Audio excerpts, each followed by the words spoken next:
मित्रों, आप सभी जानते हैं कि आजकल चर्चा के केंद्र बिंदु में नई नई राष्ट्रीय पार्टी का दर्जा प्राप्त किए हुए भारत की राजनीति की सबसे नई नवेली, अजब अलबेली और अब एक पहेली बनती हुई पार्टी की राजकीय करामात सबके सामने है। यह वो पार्टी है जो ये दावा करती थी कि उसने सत्ता में आने का रास्ता सबसे जल्दी तय किया। अपनी स्थापना के चंद महीनों में या चंद हफ्तों में ही उन्हें राज करने का मौका मिल गया। परंतु एक कहावत होती है कि राजयोग जब आता है तो अक्सर उसके साथ राज रोग आता है। परंतु आम आदमी पार्टी के संदर्भ में यह राजरोग कितनी जल्दी, कितना संक्रामक हो जाएगा, यह शायद दिल्ली और देश की जनता की समझ से बाहर था। आज वह राजरोग उनकी सरकार, सरकारों के विभाग, पार्टी, संगठन से होता हुआ घर के अंदर तक पहुंच गया। मैं मानता हूं कि नई राजनीति के स्वघोषित अग्रदूत केजरीवाल जी, जो आज भारत की राजनीति के सबसे बड़े सवाल हैं, वो एक मामले में बधाई के पात्र हैं कि इतने कम कालखंड में उन्होंने वो स्तर प्राप्त कर लिया कि कभी हम लोग भिन्न भिन्न भ्रष्टाचार के आरोप की पार्टियों के नेताओं के बड़े बड़े घरों के बारे में सुनते थे, उत्तर से लेकर दक्षिण तक, और जिन नेताओं के बारे में वो कस्में खाते थे राजनीति में आने से पहले, आज ऐसा लगता है कि अब वो रफ्ता रफ्ता वो मेरी हस्ती का साया हो गए। वो राजनीतिक दल के नेता कहते होंगे कि हां भाई, अब आप हमारी लीग में शामिल हो गए। आज दिल्ली स्तब्ध है। मैं सिर्फ 2-3 तकनीकी बिंदुओं की तरफ भी आपका ध्यान आकृष्ट करना चाहूंगा। यह वही पार्टी है जिसने कॉमनवेल्थ घोटाले के समय कहा था कि 200 रुपए की चेयर मिलती थी और 8,000 रुपए में खरीदी गई थी, यानी 40 गुना। और वो आज 2,000 रुपए में मिलने वाली कालीन 20 लाख रुपए में खरीद रहे हैं, यानी 1,000 गुना। दूसरा एक टेक्निकल पॉइंट यह है कि दिल्ली सरकार का एक जनरल फाइनेंशियल रूल 2019 है, जो ये सीमा निर्धारित करता है कि 10 करोड़ रुपए से अथवा 10 करोड़ या इससे ऊपर का कोई भी एक्सपेंडिचर होगा तो वो एलजी के पास जाएगा। 10 करोड़ तक के एक्सपेंडिचर है, 10 करोड़ से नीचे तक के एक्सपेंडिचर की व्यय करने की जो शक्ति है वो विभागाध्यक्ष यानी हेड ऑफ द डिपार्टमेंट के पास रहेगी, यानी डिपार्टमेंटल मिनिस्टर के पास रहेगी। अब आप देखिए, इस बंगला बने न्यारा के भिन्न भिन्न चरणों में 9-9 करोड़ से ऊपर के कई एक्सपेंडिचर्स हुए हैं जो अलग अलग हेड में किए गए हैं। मतलब 1 सितंबर सन 2020 को 8 करोड़ रुपए का, 22 जनवरी 2021 को 9.09 करोड़ रुपए का, 29 जून 2022 को 9.34 करोड़ रुपए का। यहां तक तो फिर भी कारीगरी समझ में आती है, मगर साहब इसमें एक एक्सपेंडिचर है for chief minister's camp office as residence. वो जानते हैं कितने का है? 9 करोड़ 99 लाख रुपए का। अब हम ये सवाल पूछना चाहते हैं कि 9 करोड़ 99 लाख रुपए के इतने सटीक कैलकुलेशन की क्षमता आपको कहां से हासिल हुई कि सीधे बिल्कुल उसी बॉर्डर लाइन पर रहे जहां आपको शायद टेंडर की भी जरूरत ना पड़े और अपने मन मुताबिक कर सके। और मजे की बात है, इसके लिए कंसल्टेंट भी अपॉइंट किया गया है। मतलब आपने कभी सोचा कि घर की साज सज्जा के लिए कंसल्टेंट अपॉइंट किया गया है जिसको 1 करोड़ रुपए दिए गए। अब वैसे ये कंसल्टेंट कौन है यह भी उनको खुलासा करना चाहिए कि आम आदमियों के बीच में कोई अपना आदमी तो नहीं है उस कंसल्टेंसी में। मगर आप सोचिए, मुझे लगता है उस कंसल्टेंट ने भी बड़ी मतलब दक्षता का परिचय दिया है कि 9 करोड़ 99 लाख रुपए का उसने कैलकुलेशन करके बता दिया कि यह किया जा सकता है। यह साफ साफ आम आदमी पार्टी के भ्रष्टाचार के मुखौटे को बेनकाब करता। और मैं याद दिलाना चाहता हूं ये वही पार्टी ने जो 20,000 रुपए की चाय पिलवाया करती थी। वो जानते हैं वो भी 20,000 रुपए क्यों था? उस समय यह नियम था कि 20,000 रुपए तक का कैश यदि कोई पार्टी को डोनेशन में देता है तो उसका नाम पता बताने की जरूरत नहीं है। जो मोदी जी के नेतृत्व की हमारी सरकार ने राजनीति में पारदर्शिता लाने की प्रतिबद्धता के चलते घटाकर 2,000 कर दिया है। इसीलिए 20,000 की चाय पिलाते थे। और सुनिए, 20,000 में चाय नहीं, खाना भी नहीं खिलाते थे, चाय पिलाते थे। क्योंकि खाने में तो फिर भी हिसाब देना जब मुश्किल होगा कि 5,000 ने खाया कि 10,000 ने खाया। चाय तो बहुत आसान है। यह चरित्र तब भी ये था और आज भी है। तीसरी बात उनकी तरफ से यह बचाव में कही गई कि पीडब्ल्यूडी ने यह किया है और पीडब्ल्यूडी का अपना नियम और व्यवस्था है।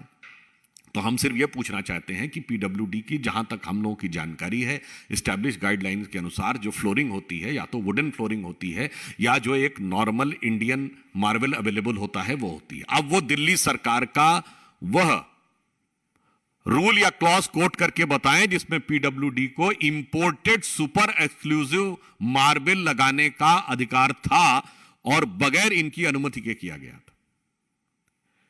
यानी हम यह कह सकते हैं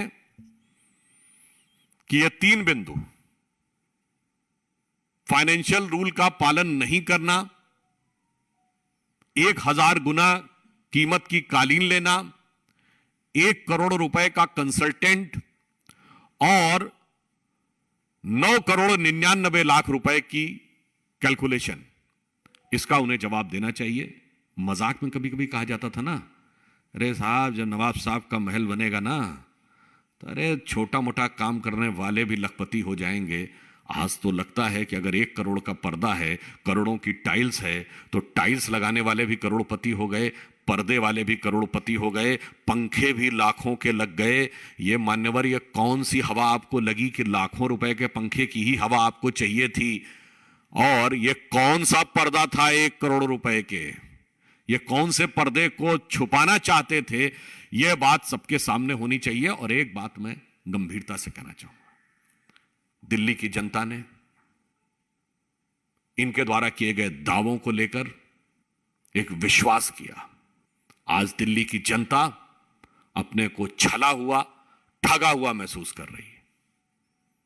मुझे लगता है कि इतने कम कालखंड में किसी पार्टी ने जिस प्रदेश से चुन के आए हो उसकी जनता के विश्वास पर इतना बड़ा आघात कभी नहीं किया होगा जो आम आदमी पार्टी और उनके नेता केजरीवाल जी के आवास को लेकर हुआ है। अब वो बातें आप सब जानते हैं कि जो इनका कमिटमेंट होता था अब सब चला गया है। अब टोपी भी गई है, मफलर भी गया है, पर उसके साथ साथ मुख का मुखौटा भी उतर गया है। तो मैं सिर्फ ये कहना चाहूंगा कि अब जिस तरीके से वो उनकी हकीकत जाहिर हो गई है इस मकान को लेकर, तो मुझे उसके ऊपर एक ही पंक्ति ध्यान आती है कि अब जो चेहरे से जाहिर है छुपाएं कैसे। अब जो चेहरे से जाहिर है छुपाएं कैसे। आपकी मर्जी के मुताबिक नजर आए कैसे। घर सजाने का तसव्वुर हुआ अब बात की बात, अब तो मुश्किल है कि घर की हकीकत को छुपाएं कैसे। धन्यवाद।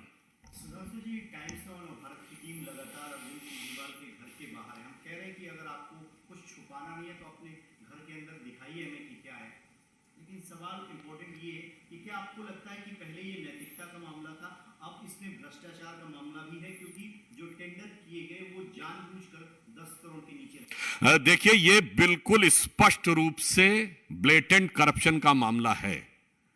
चूंकि पहली बात तो आप देखिए, अगर कोई भी घर आप बनाते हैं या रिनोवेशन भी करते हैं, सामान्यतः उसका जो आप अपने घर का भी करते हैं तो एक ही बार में आप उसका बजट अलॉटमेंट करते हैं। ये टुकड़ों टुकड़ों में होना, हमेशा अलग अलग हेड्स में करना ताकि वो 10 करोड़ के नीचे रहे, ये अपने आप में भ्रष्टाचार को लेकर गहरा संदेह व्यक्त करता है। ऐसा कैसे हो सकता है कि साहब बाथरूम की फिटिंग्स के लिए अलग रहेगा, फिर जो कालीन के लिए अलग रहेगा और पर्दे के लिए अलग रहेगा? तो मुझे लगता है, और फिर जो एक उदाहरण बताया कि 9,99,00,000 रुपए, अब मुझे लगता है इसमें 0.01% की जो बचत की गई है ना, उससे साफ हो गया है कि कट्टर ईमानदार का असली किरदार में अब 0.01% की भी ईमानदारी की संभावना नहीं बची। Subhanshu, we know for a fact that now after the investigation by the Times Network, we have seen that now Aam Aadmi Party is not speaking on this particular issue. Their only defense that has come up is that they said that the the roof was falling off, and that is why they had to reconstruct it, they had to do the renovation. But we had word with the Delhi Urban Arts Commission. They basically stated when the first proposal came to us in 2020, it was clear case of reconstruction. It was not a clear case of renovation. So they basically said it was reconstruction, and they raised objections on it. And we also know that how other houses in that vicinity were also included in construction of this particular house. Actually, there are two things. The so-called renovation, when the roof was falling, first, we would like to ask that either they were naive enough that they were not knowing what the reality is, or they are cunning enough that they are trying to have a fig leaf cover on this. जब शीला जी पे आरोप लगाते थे तो बचकाना था या शातिराना था? दूसरी बात, second thing, if you are saying that the roof was not working, तो by which logic imported Vietnamese tiles can support the strength of roof? And such a costly curtains can support the strength of roof? हकीकत यह है कि आपके ऊपर की छत हट गई है। Sudhanshu, since you are calling it a blatant corruption, what sort of a probe BJP would want to have in this and by whom? Actually, first of all, it is a matter related to state government. Now, it is incumbent on the part of the self-proclaimed, self-styled champions of the chastity and probity in politics. What is their reaction? It is having three dimensions. Number one, it is a legal and technical aspect. Number two, it is political aspect. And third is a moral aspect. So we want and we will look carefully and vigilantly the reactions, what they take, and then accordingly and appropriately, the government and its agencies, whatever is fit, they will take an appropriate action. Would you want ACB, the Delhi government's ACB, to probe this matter? First, you are saying that the Aam Aadmi Party representatives are not speaking. So I think right now they are speechless. We will have to wait till what time they will remain actionless. Sudhanshu जी, एक और सवाल दिल्ली सरकार से ही जुड़ा हुआ है कि दिल्ली सरकार के अंतर्गत जल बोर्ड आता है और एक ऐतिहासिक मॉन्यूमेंट था जिसको तोड़कर दिल्ली जल बोर्ड के सीईओ ने अपना जो है वहां पर अपने रहने के लिए आवास बना लिया, जबकि आर्कियोलॉजिकल सर्वे ऑफ इंडिया ने इसको नोटिस दे रखा था प्रोटेक्ट करने के लिए। If anything of this sort is available in the media, what we know, this shows the expansionist design of the Aam Aadmi Party government is not limited to their chief minister, it's also pervading to the other areas. तो अपने बंगला बने न्यारा की विस्तारवादी नीति, ऐसा लगता है कि सरकार के दूसरे बंगलों पे भी है, मगर मुझे लगता है दिल्ली की जनता दुखी है, व्यथित है, और फिर भी वो बड़े गौर से देख के कह रही है, नजर लागी राजा तोरे बंगले पे। सर, एक अलग सवाल है कर्नाटक से। कांग्रेस पार्टी ने भी शिकायत दर्ज कराई है कि बीजेपी के तमाम नेता वहां भड़काऊ भाषण दे रहे हैं, धार्मिक प्रवचन दे रहे हैं, उनके खिलाफ बेंगलुरु के थाने में शिकायत दर्ज कराई है। एचएम के खिलाफ। मजे की बात यह है कि वो ऐसे व्यक्ति को स्टार कैंपेनर बना के भेजते हैं और अपने माइनॉरिटी सेल का भी प्रमुख उसी को बनाते हैं, जिसने एक से एक बड़े बाहुबलियों, ये इमरान प्रतापगढ़ी जी की बात कर रहा हूं, जिन्होंने अतीक अहमद के शान में शेर पढ़ा, मुख्तार अंसारी के शान में शेर पढ़ा, शहाबुद्दीन के शान में शेर पढ़ा, औरंगजेब की कब्र पे जाकर फातिया पढ़ा और उसे रहमतुल्लाह अल सलेह कहा। ऐसे जहर बुझे लोगों को ले जाके आप कहते हैं कि हम माहौल बिगाड़ रहे हैं। याद करिए इमरान प्रतापगढ़ी ने क्या बोला था अतीक अहमद के लिए कि शायद कभी किसी का ऐसा कद नहीं होगा, कई सदियों तक कोई अतीक अहमद नहीं होगा। तो मैं याद दिलाना चाहता हूं कि उसके आगे की एक लाइन में अपनी तरफ से जोड़ दे रहा हूं, अगर इसी राह पर चलते रहे जनाब तो आपके खानदान में कोई सियासी वलीअहद नहीं होगा। वलीअहद कहते हैं सक्सेसर ऑफ द थ्रोन। तो इसलिए वो अपनी गति दुर्गति को स्वतः प्राप्त हो रहे हैं। धन्यवाद।